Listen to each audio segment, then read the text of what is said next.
Maaf untuk korupsi, Anda sudah tanyakan ini berkali-kali ya, dimanapun tanya dan berbagai orang sudah sampaikan, ya silakan saja Anda nilai ya.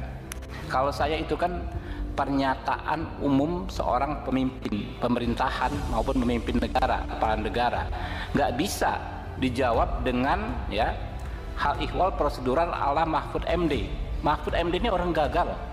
Ya, dia sendiri menilai dia gagal ya 5 tahun sebagai Menko Polhukam dengan memberi skor 5 dalam penegakan hukum. Apa yang mau dinilai dari Mahfud MD gitu kan? Nah, jadi ya teman-teman ya, itu aja. Saya malas, capek kita berdebat ya. Nggak mungkin Pak Prabowo itu menginstruksikan untuk mengabaikan berbagai peraturan perundang-undangan. Intinya adalah semua protokol hukum kita memang ditujukan untuk memaksimalisasi pengembalian kerugian keuangan negara. Itu stressingnya gitu. Jadi yang diperdebatkan kalau pengembalian keuangan negara bagaimana orang dihukum, enggak gitu.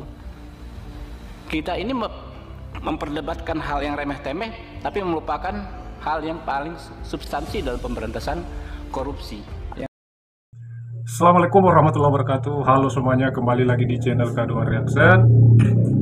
Setelah pajak dinaikkan menjadi 12%, setelah pengampunan bagi koruptor, putusan hanya 6 tahun lebih bagi koruptor ratusan miliar atau bahkan triliunan, kini timbul lagi persoalan bahwa akan diampuni bagi koruptor yang bersedia untuk mengembalikan hasil koruptornya. Segala keputusan yang diambil oleh pemerintah ini kemudian mendapatkan kritik dari masyarakat, begitupun bagi pengamat politik dan orang-orang yang mengerti tentang hukum dan konstitusi. Nah, salah satu dari tokoh nasional yang memprotes keras atas keputusan Presiden untuk memberikan ampunan bagi koruptor yang bersedia mengembalikan hasil korupsinya adalah Mahfud MD. Dan atas kritik itu kemudian Mahfud MD diserang dan dikatakan sebagai orang yang gagal oleh Wakil Ketua Umum Gerindra Habibur Rahman. Nah, bagaimana kemudian seorang politisi Gerindra ini bisa mengatakan Mahfud MD sebagai orang yang gagal dan tidak usah didengarkan? Dari hasil ungkapan ini kemudian netizen kembali mengulik dan melihat rekam jejak dari Habibur Rahman ini.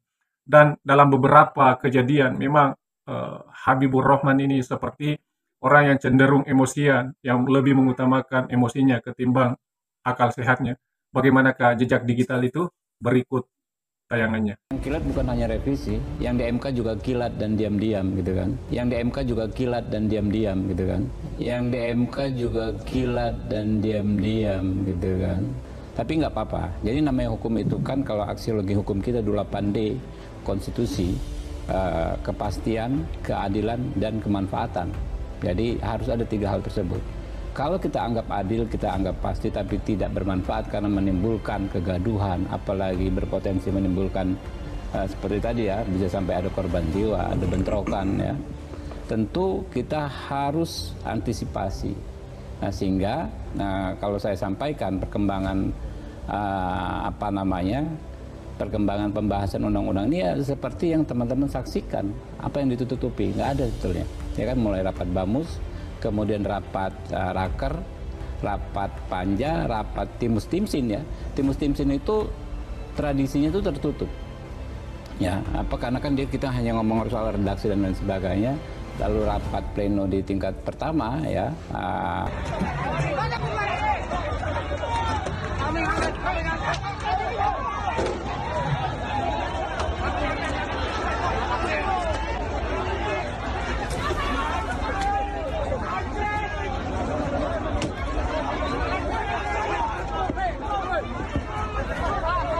Beredar di media sosial yang diduga video politisi Gerindra Habibur Rahman diamankan oleh petugas saat hendak menemui para demonstran. Ia diamankan oleh petugas karena demonstran sudah terlanjur marah dengan kelakuan para legislator yang ingin merevisi Undang-Undang Pilkada yang telah diketok palu oleh Mahkamah Konstitusi. Warahmatullahi wabarakatuh. Selamat siang. Rekan-rekan sekalian,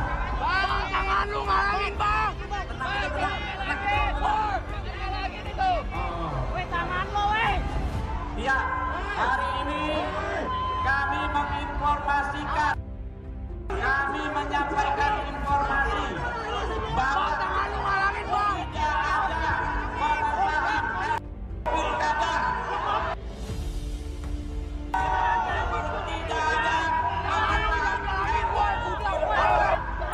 Ya, jadi Habibur Rahman ini ketika dia membicarakan orang lain, dia itu seperti menganggap orang lain tidak berguna, menganggap orang lain tidak bermanfaat atas apa yang disampaikan.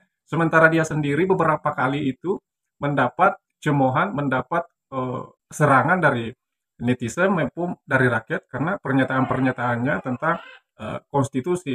Dan seperti yang pernah terjadi ketika dia tampil di hadapan mahasiswa untuk menenangkan demo, justru menambah kericuhan.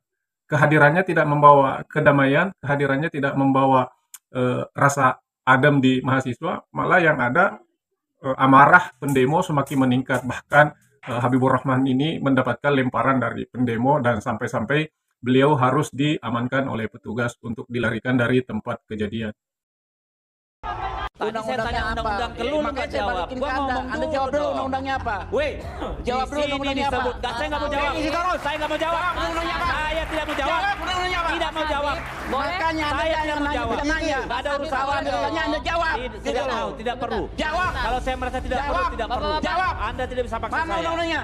Jadi saya Anda jangan sebutkan. nanya, jawab dong. Setiap orang Di mana berhak undang-undangnya? Pasal berapa? menyatakan diri. Sebentar, boleh nggak sebentar? Undang-undang Setiap apa? orang berhak Ya. Anda mengajukan jangan diri ngomong. untuk menjadi amicus curiae. Hei. Sampai sekarang Hukum online siapapun bisa hukum nulis. acara Ngerti pidana nggak? kita Bang Deddy, tidak Anda nggak ngerti mengatur hukum online siapapun siapa bisa yang nulis. boleh jadi Kita amicus ingin curiae. membangun diskusi yang produktif, Hukum Mas pidana Abdul. kita. Dia jangan soal nanya, soal ancam orang. Ya. Boleh nggak Saya Pak? sebutkan sumber tadi, oke? Ya. Soal undang-undang saya tidak mau Undang-undangnya jawab. nggak tahu kan Ya. dong?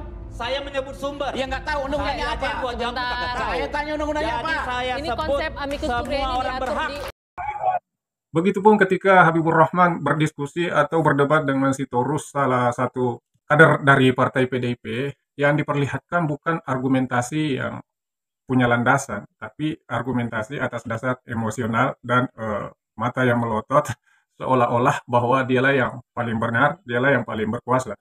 Namun dalam hal ini saya ingin menyampaikan bahwa sebenarnya baik dari PDI Perjuangan, baik dari Partai Gerindra, ketika mereka menduduki jabatan, sama saja kelakuannya. Ketika mereka menjadi oposisi juga mereka akan kritis terhadap sesuatu kebijakan yang diambil oleh pemerintah. Tapi ketika mereka yang duduk sebagai penguasa, mereka juga melakukan hal yang sama. Undang-Undang nomor Gimana? Lo bilang ada, enggak ada. Memang ada, kalau ada gimana? Kalau ada gimana? Enggak ada. Kalau ada? Enggak ada. Kalau ada? Enggak ada. Kalau ada? Kalau enggak Kalau ada ada. bagaimana? Enggak ada. Kalau ada kok. Enggak ada. Kenapa? Loh, kenapa? Orang ada kok jelas. Enggak ada kok. Oke, lu mau membantah pernyataan Ini hasil? ada perintah. Lu mau membantah pernyataan? Jalan demokrasi karena menguntungkan mereka. Ditahan dulu Bang Henry, ditahan dulu Bang Henry, silakan Bang Habib. Jangan Ditahan. sombong gitu loh. Jangan arogan. Gitu loh. Ya. Jadi di PHPU ya di buku keempat Undang-Undang Nomor 7 tahun 2017 disebut sengketa proses ya. Kalau usah Anda diajarin, membicarakan gue proses, ikut itu ada yang mengesahkan namanya sengketa undang-undang proses gitu loh. Nggak usah diajarin itu, saya ikut mengesahkan undang-undang Nggak itu. diajarin, saya menyampaikan pendapat saya nggak mengajarkan Anda, saya menyampaikan pendapat saya. Terserah Anda mau yakin atau enggak gitu loh. Emang Anda siapa? Apa? Anda siapa? Gitu loh. Apa teh? Ya emang Anda siapa gitu loh. Saya siapa? Saya waktu itu saya anggota DPR RI. Waktu Iya, itu saya kenapa? anggota DPR RI 2017. Iya paham nggak? Buku keempat Paham. gitu loh. Iya apa? Tidak hanya dengan kader PDIP Sitorus yang Habibur Rahman ini berlaku seperti anak-anak yang bertengkar, tapi begitupun ketika dia berhadapan dengan kader PDIP yang lain, Adiana Pitupulu, mereka berdua seolah seperti anak kecil yang sedang bertengkar, tunjuk-menunjuk, dan seperti tidak mengerti tentang apa yang dibicarakan, apa yang mau disampaikan, dan apa yang semestinya ditampilkan kepada masyarakat. Apalagi mereka ini adalah public figure dari partai politik yang harusnya memberikan contoh kepada masyarakat. Lembaga itu. Jadi jangan katakan Harus dibubarkan itu Pak. Ya, kalau itu tidak konstitusional, kalau itu melanggar undang-undang, tidak perlu mereka. Anda jangan mengerti soal itu. Anda harus paham bahwa kepentingan Anda untuk masuk ke partai lain itu juga sudah melanggar konstitusi. Anda harus pikirkan ya bagaimana supaya kepentingan bangsa ini di atas kepentingan politik Anda.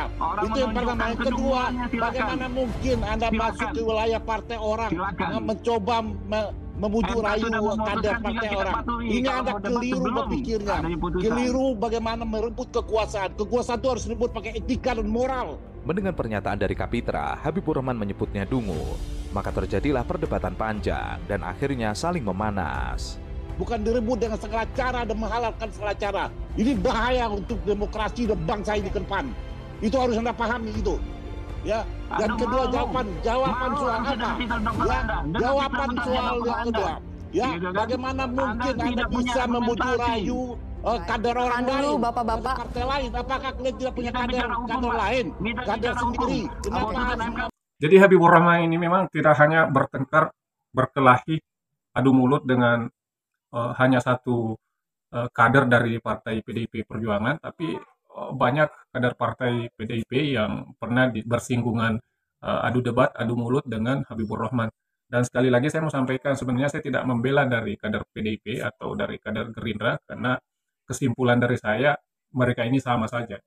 Ketika mereka menjadi oposisi, mereka garang, mereka sangar, mereka sangat kritis terhadap keputusan-keputusan pemerintah yang dianggap merugikan negara dan merugikan rakyat banyak. Namun ketika mereka mengambil alih kekuasaan, menduduki jabatan, maka mereka pun melakukan hanya hal yang sama.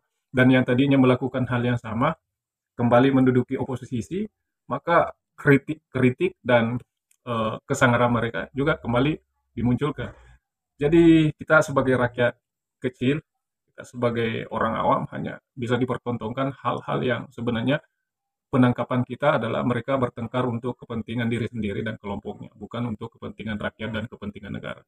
Dari apa yang disampaikan oleh Habib ini kan justru menunjukkan bahwa ya semestinya sabar-sabar dulu lah, ya. Jangan kesusu gitu ya, ojo kesusu kan.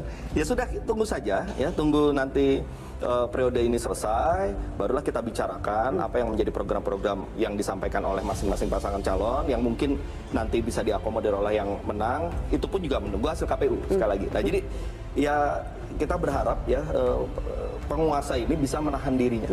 Ya, ini kan jadi contoh ya, kalau misalnya contohnya kok ini belum tuntas semuanya sudah ingin menunjukkan posisi dan sikap tertentu kan jadi pertanyaan. Nah, jadi akan lebih baik sudah sabar-sabar dulu ya, tunggu hasil pemilu ini ditetapkan, barulah kita akan bicara.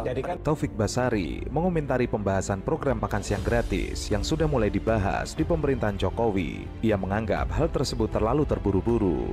Adapun Capres nomor urut 2 Prabowo Subianto selaku penggagas program makan siang gratis belum resmi terpilih sebagai presiden. Idealnya siapa yang berjanji dan berutang dialah yang akan membayar, bukan dibayar oleh Jokowi. Apalagi hingga saat ini belum ada pemenang dari pemilihan presiden 2024. Oleh karena itu, pihak yang mengklaim kemenangan sama saja membohongi publik. Yang kasus ini saudara Taufik Basari ini melakukan judgement tanpa melihat sebuah persoalan secara detail. Ya, seperti ya kan seperti Anda bilang ini mengkonfirmasi keberpihakan, padahal Anda nggak pernah selesaikan soal tuduhan keberpihakan itu secara hukum. Pernah nggak Anda melaporkan ke Bawaslu? Nanti dulu. Ini kan soal makan siang ya? Bukan soal makan siang. Premis yang Anda sampaikan tadi soal ini mengkonfirmasi keberpihakan itu kan ngawur. Karena apa? Anda nggak pernah melakukan langkah hukum soal dugaan keterlibatan presiden, pemerintah terhadap paslon tertentu. Nggak pernah Anda lakukan. Saya cek di Bawaslu, Anda nggak pernah laporkan. Gitu. Adapun pemerintah mulai membahas dan memasukkan program-program baru dari presiden terpilih dalam penyusunan rencana kerja pemerintahan dan RAPBN tahun 2025 sangat janggal. Namun hal tersebut langsung dibantah oleh politisi Partai Gerindra, Habibur Rahman. Ia mengatakan pembahasan program ikonik itu diperlukan agar wacana keberlanjutan setelah pemerintahan Presiden Jokowi tetap terrealisasi. Ia lalu menuding bahwa tuduhan Taufik Basari tersebut terlalu terburu-buru. Jadi Anda melakukan tuduhan tanpa melakukan aktivitas hukumnya. Ini yang menurut saya Anda justru yang kesusu gitu. Gimana itu Mas Tobas? Ya nggak apa-apa, silakan dinilai seperti itu. Iya, makanya juga rakyat silakan menilai pernyataan Anda. Ya oke, nggak apa-apa, silakan dinilai seperti itu. Tapi kan kita tentunya bisa melihat ya apa yang terjadi. Oh iya, semua orang bisa melihat, rakyat bisa melihat. Iya betul. Anda sampaikan apa tuduhan-tuduhan tanpa bukti, maka tanpa berniat membuktikan. Ya maka dari itu ya nanti kita lihat saja ini prosesnya seperti apa. Makanya sama. Ya. Biar ini juga jadi catatan sejarah kita. Oh iya, rakyat mencatat kelakuan Anda, menuduh tanpa berupaya membuktikan. Rakyat juga bisa melihat memang ada perbedaan. Kita lihat ketika saya selalu katakan bahwa 01, 03 ini bukan melawan 02 tetapi melawan aparat negara gitu ya, melawan kebijakan negara, melawan kepala pemerintahan yang saat ini. Jadi bukan melawan Prabowo dan Gibran gitu ya. Apa indikatornya? Sejak awal misalnya kita melihat ya, tanggal 14 Februari kawan 02 langsung merayakan kegembiraan itu ya dengan pesta pora dan sebagainya, padahal KPU belum mengumumkan itu. Yang kedua misalnya hari ini kita melihat bagaimana tadi ya festivalisasi salah satu program 02 yang dibahas, katanya tidak dibahas menurut Presiden, tetapi ternyata oleh 3 menterinya disebutkan bahwa itu dibahas ya. Dan itu kan menunjukkan apa sebetulnya? Ada menunjukkan yang pertama adalah ketergesa-gesaan ya, melihat bahwa mungkin ada isu yang ingin ditutup dengan cara tadi ya, bahwa makan siang gratis harus dibumingkan gitu ya. Padahal kan bisa saja ini tidak terburu-buru kan sebetulnya. Tunggu saya 20 Maret. Toh nanti program untuk 2025 kan masih bisa. Oke, itu tadi rekam jejak dari Habibur Rahman, seorang politisi dari Partai Gerindra yang mengatakan bahwa Mahfud MD tidak bisa didengarkan karena beliau adalah orang yang gagal dalam memimpin kementeriannya, yang memberikan nilai atas kegagalan penegakan hukum di masa kepemimpinan beliau. Tapi ternyata orang yang memberikan kritik kepada Mahfud MD tidak lebih baik itu dari segi prestasi maupun dari segi argumentasi, bahkan hal-hal bodoh, hal-hal tak patut justru dipertontonkan ke masyarakat banyak. Nah, untuk kalian, untuk teman-teman, saudara-saudara yang menonton video ini, jika kalian punya komentar, silahkan tuliskan di kolom komentar. Dan jangan lupa di like, di komen, di subscribe channel ini. Terima kasih. Wassalamualaikum warahmatullahi wabarakatuh.